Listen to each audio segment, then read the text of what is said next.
कि दादी नाहार को बहुत प्यार करती है, घर की बहू हो वो बराबरी की हो। दादी रूही को इसीलिए पसंद नहीं करती है कि अगर बच्चा मिल जाता है तो उसके बाद रोली को 9-2-11 कर देंगे। बारिश मुझे बहुत पसंद है, लेकिन बारिश जो मुंबई में होती है वो कीचड़ कीचड़ कर देती है। बारिश में भीगना बहुत पसंद है।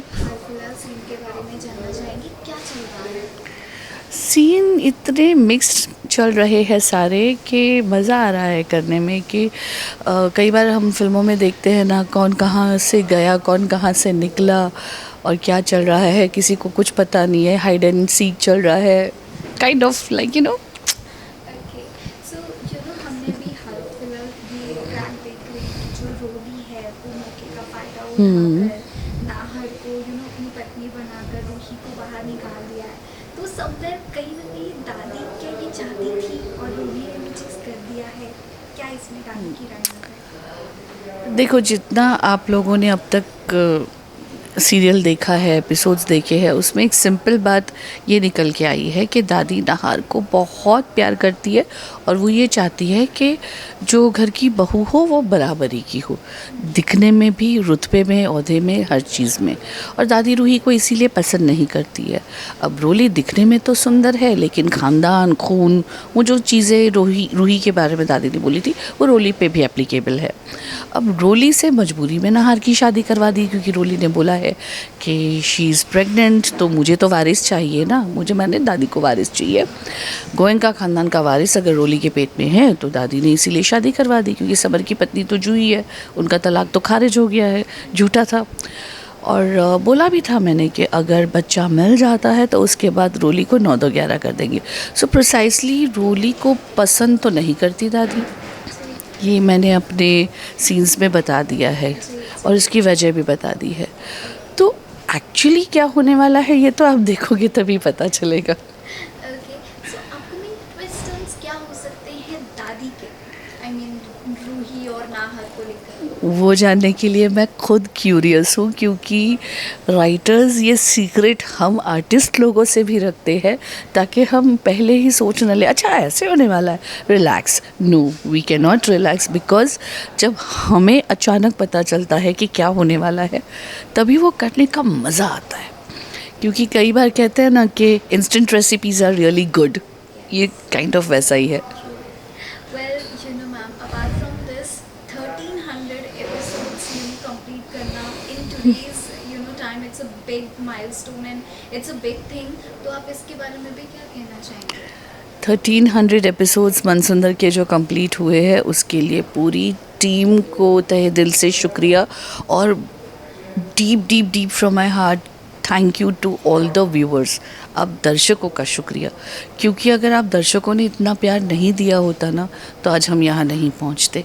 हालांकि मेरी जर्नी बीच रास्ते में मैं जुड़ी हूँ इस परिवार से, पर 2 साल कैसे कहाँ बीत गए कुछ पता नहीं चला। हम शूट कर रहे थे नायगांव में, नायगांव से हम पवई आ गए, पवई में काफ़ी समय से कर रहे हैं शूट, और बहुत से अप्स एंड डाउन्स देखे इस शो ने, इस शो के मेंबर्स ने, और हम घर से ज़्यादा समय यहाँ बिताते हैं, ये हमारा परिवार है।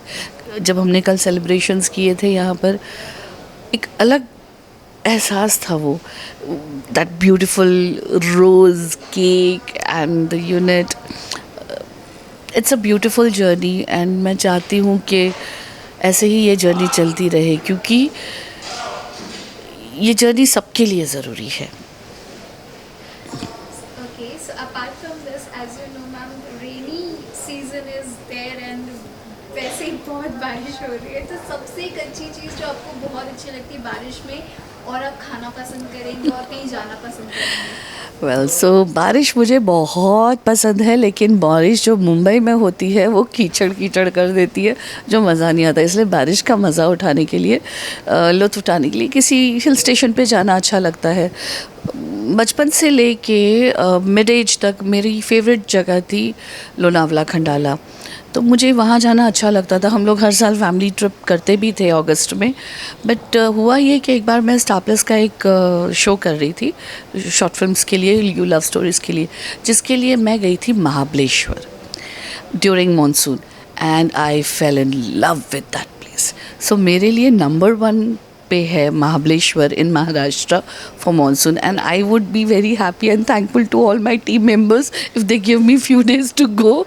बट जैसा कि आप सब जानते हो कि Mansundar is a daily show, so we have to be present here daily. तो जाना थोड़ा मुश्किल हो जाता है वेकेशंस पे, लेकिन हाँ बारिश में भीगना बहुत पसंद है, तो मैं उसके लिए जाना चाहूँगी महाबलेश्वर. और बारिश में जैसे हमेशा कहते हैं कि चाय पकौड़े का कॉम्बिनेशन है, वो सबसे बेस्ट है, प्याज के पकौड़े और चाय.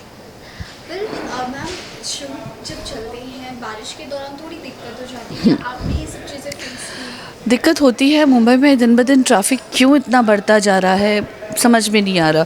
बिकॉज़ पहले ये होता था कि जैसे आप 8 से 10 के बीच ट्रैफिक होता था, उसके पहले या उसके बाद आप आराम से थोड़ा एक्स्ट्रा 10 मिनट एक्स्ट्रा दे के कहीं भी पहुंच जाते थे.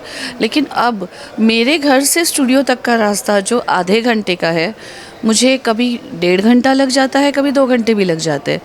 And it's unpredictable. मैं घर से 1 घंटा मान के चलती हूँ कि मुझे 1 घंटा लगेगा, लेकिन हमेशा ऊपर हो जाता है. राज के फैंस के लिए कुछ कहना चाहेंगे? फैंस के लिए मैं यही कहना चाहूँगी, हमेशा की तरह आज एक एडिशन है, I love you all, thank you so much. क्योंकि coming back to the routine, आप सबसे यही कहना चाहूँगी कि बस आप ऐसा ही प्यार हमें देते रहिए, क्योंकि आपका प्यार ही है जो आज हमें यहाँ तक ले आया है और ये हमें और भी आगे ले जाएगा. और बस हमेशा देखते रहिए दंगल टीवी पर रोज़ रात 8 बजे Mansundar. Thank you so much. Thank you.